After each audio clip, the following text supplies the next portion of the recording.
nous parlons à tous les Africains, conscients ou pas. D'accord. Et si ça se trouve, après avoir regardé cette vidéo, ils vont avoir un déclic. N'est-ce pas? Non? Ok, bien oui.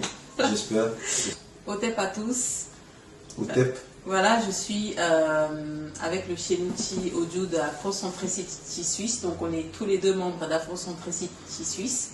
On vous avait annoncé qu'on allait faire une vidéo sur la Renaissance africaine en général, donc des séries de vidéos. Et donc, aujourd'hui, on va faire voilà, une petite vidéo pour parler voilà, de la conscience afrocentrique. Et donc, voilà. Chénouti, est-ce que tu peux te présenter aux personnes qui nous regardent? Oui, bien sûr, bien sûr. Bon, avant de commencer, je souhaiterais dire merci à nos ancêtres pour tout ce qu'ils font pour nous, pour nous avoir guidés sur la voie du déclic et de l'afrocentricité.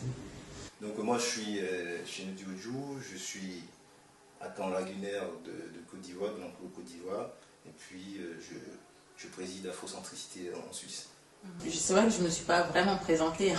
Moi, c'est Nicole et je... Mais il y a tout le monde qui la connaît. Ouais, non.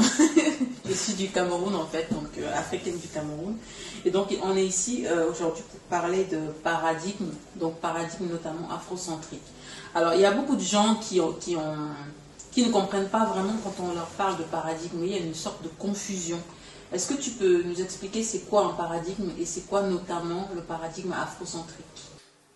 Oui, c'est vrai que cette notion de paradigme revient à chaque fois dans les discussions, dans les prises de position sur les réseaux sociaux, dans les milieux politiques, etc.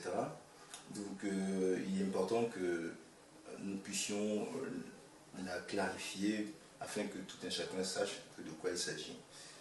Donc le mot paradigme veut tout simplement dire que on a un certain nombre de concepts, d'idées, de croyances qu'un peuple donc, s'octroie, crée pour lui dans la vision du monde qui est le sien. Voilà. Donc les Asiatiques ont leur paradigme, les Européens ont leur paradigme, les Arabes ont leur paradigme, évidemment les Africains ont leur paradigme. Malheureusement, avec l'avènement du colonialisme, de l'impérialisme et puis de l'esclavage, nos paradigmes en tant qu'Africains sont assez confus dans nos imaginaires et c'est un peu ce qui nous embrouille de temps en temps. Et donc il est important à un certain moment de clarifier cette notion de paradigme, qu'elle soit assez claire dans nos imaginaires pour que nous puissions penser notre développement. Donc ceci dit, il est important que nous allions comprendre ce qu'il y avait à comprendre pour nous, selon notre vision des choses en tant qu'Africains, pour mieux planifier, créer de nouveaux paradigmes. Le mot revient, mais dans ce moment on parle de concepts. Voilà. Voilà. Donc voilà en gros, j'espère que ça a été clair. Alors donc un paradigme c'est une vision en fait, une vision qu'un peuple s'octroie selon ses besoins pour penser son développement. Comment est-ce que en tant qu'Africain, Africaine, on vit son paradigme afrocentrique étant en Europe? Oui, alors déjà il y a la notion d'afrocentricité qu'il faut expliquer. Alors, l'afrocentricité, c'est un concept, une théorie, une façon de vivre qui a été conceptualisée théorisée par le professeur Molefi Keïté dans les années 80. Donc lui-même était activiste, on va dire activiste noir. Et donc dans ses années d'études, le professeur Molefi, avec ses compagnons de combat, a compris qu'il nous manquait quelque chose. Nous étions, enfin eux, à l'époque, nos frères et sœurs qui sont aux États-Unis, aspiraient à penser leur façon d'être, à penser leur façon de se développer. Malheureusement, ayant grandi, étant né dans le paradigme occidental aux États-Unis, et que leur couleur de peau leur rappelait quand même qui ils étaient, ils se sont posé la question de savoir, il y a un problème, ils se sont dit, il y a un problème quelque part.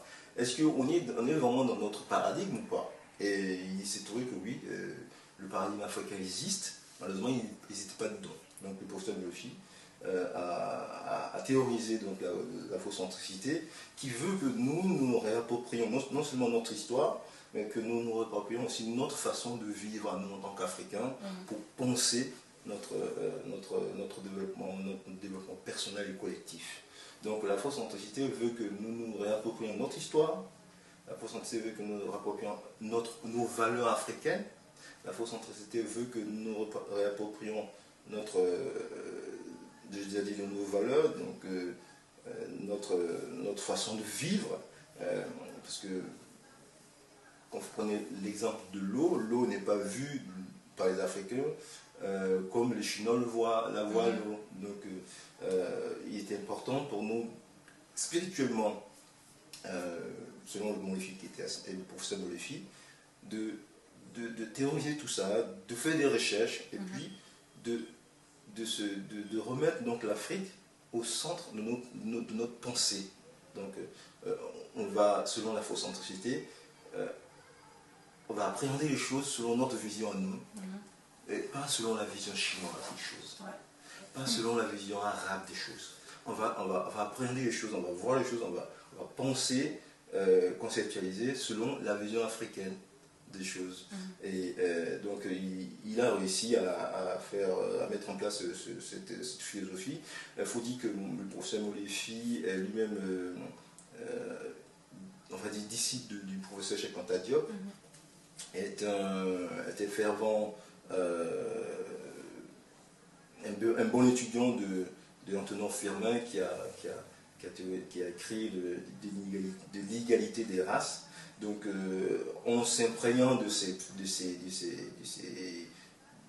écrivains noirs de l'époque, du fin du XVIIIe siècle, il a réussi à théoriser cette philosophie de l'afrocentricité.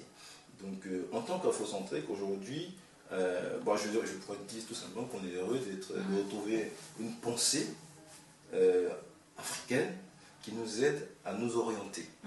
Voilà. Je suis très heureux d'annoncer là à toute la communauté noire et afrocentrique que nous sommes très fiers d'avoir retrouvé le cadre référentiel et intellectuel de la pensée africaine. Voilà, donc c'est un peu ça la notion de l'afrocentricité. Il y a 2 livres aujourd'hui qu'il faut avoir.